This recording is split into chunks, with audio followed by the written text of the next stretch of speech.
که تشکر میکنه از این توپ خوبی که براش فرستادن. فریدون زندی شاید مهرهایی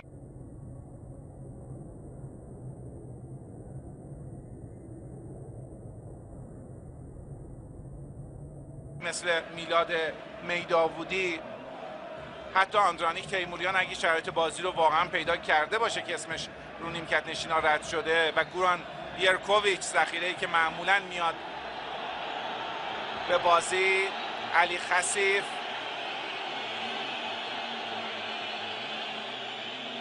خیلی زود شروع کردن. هنوز دقیقه 52 بازیه. انشالله که واقعا بند کفشاش باز شده. حساسیت تماشاگران رو هم برمی‌انگیزه این حرکت. هنوز خیلی مونده. علی